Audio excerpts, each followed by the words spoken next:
You're not crazy. The internet just broke reality. And let me explain to you how the current state of the world is impacting you mentally. We currently live in a time where everybody has their own unique, separate reality. If you look at Instagram, or if you look at TikTok, even YouTube, all of these platforms have one thing in common, and it is to keep your attention. It's to keep you coming back for more. Now, how do they do that? I mean, it's simple. Like, I'm not the first person to talk about this, and I'm sure you know, but we forget sometimes that these platforms develop an algorithm that feeds on your deepest insecurity, right? It feeds into a specific pain that keeps you coming back for more. And you become so engulfed in it. You become so wrapped up in your phone, just scrolling away for miles, right? Trying to find something that'll hit a little bit deeper, right? An unfamiliar pain. You just keep scrolling. But really, what you're looking at is a mirror. The algorithm is designed to reflect yourself back to you. What you find entertaining, what you find funny, what you find cringy, what you find meaningful. Your algorithm reflects that back to you. And you start to develop your perspective on the world through dopamine. And it becomes your version of reality. So now you got 8 billion people walking around with no sense of shared common ground. No thing that can unite us and combine us all together. We all have our different realities and perspectives on the world based on what we see in our virtual reality. You got the girl who thinks she's a gym influencer. You got the guy who thinks he's a poet. You got the guy who thinks he's an entrepreneur. You got the guy who thinks he's a stock trader. You got the girl who thinks she's edgy. You got the furries. You got so many different sectors and realities.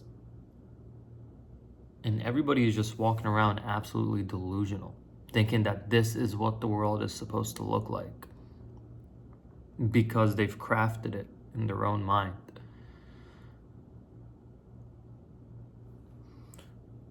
What I try to do here on this YouTube channel is not to influence. It's not to complain, it's not to rant, it's to share my perspective on the world from a very unbiased point of view, from objective reality, right? Not from my reality, which, I mean,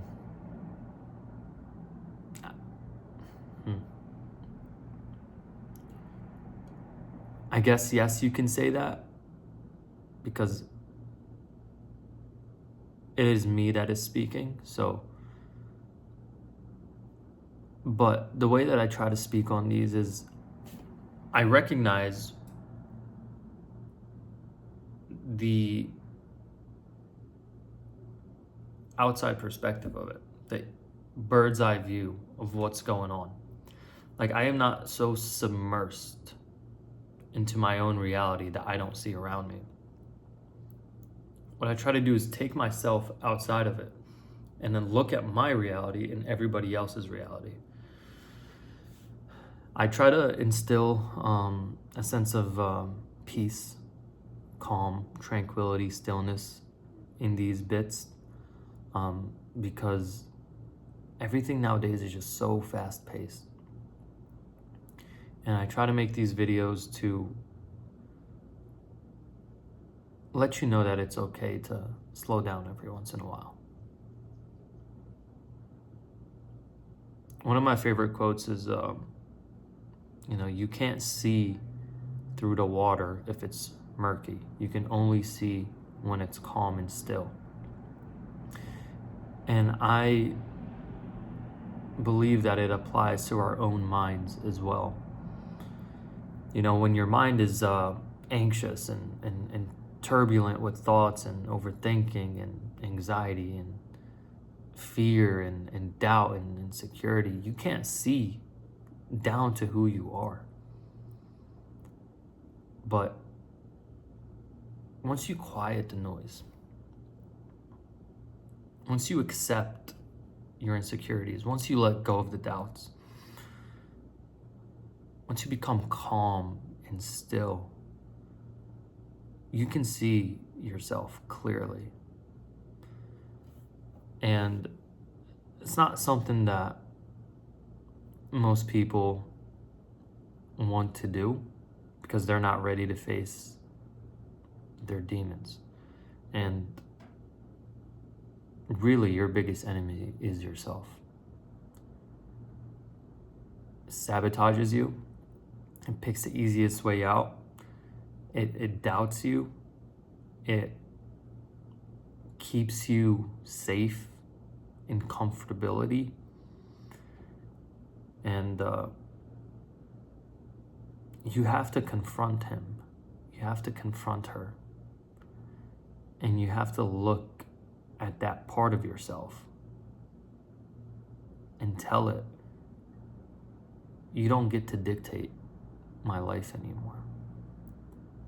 I am no longer going to be listening to this part of me. I'm going to acknowledge it, but I'm not going to listen to it. I'm not going to listen to it when it tells me to not be disciplined. I'm not going to listen to it when it tells me to not go on a walk today, right? That I should stay in bed a little longer, that I should hit the snooze button. No, I'm not trying to feed you into hustle culture. That's toxic within itself as well. What I'm trying to feed you to is to your own self, the part of your soul that has weight and meaning. I make these videos and I wish that people can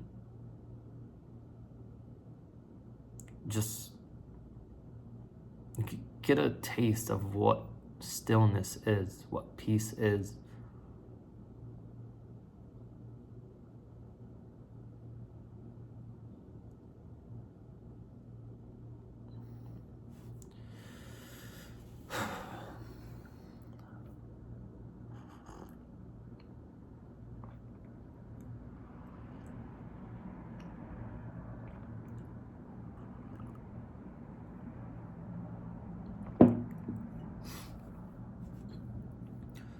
You're living in your own version of reality, one that you cultivated based on what you find attention worthy.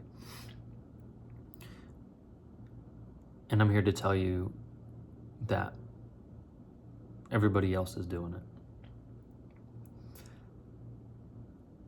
it. And I think it's a problem because now we're separated.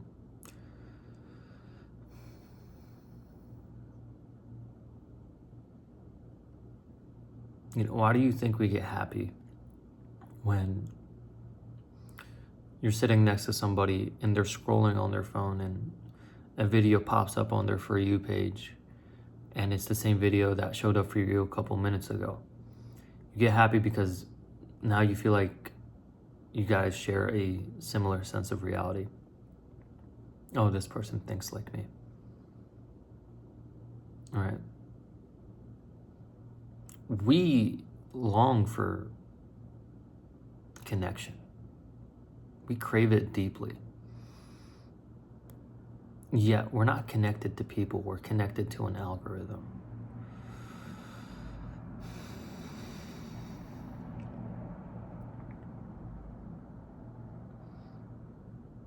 And I think that if collectively we all threw out our phones, logged off of social media, and lived in objective reality, the one around us, I think there'd be a lot more peace, be a lot more community, a sense of union, and a better future.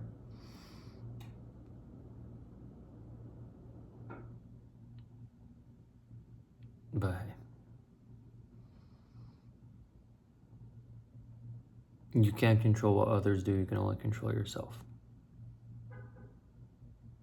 So,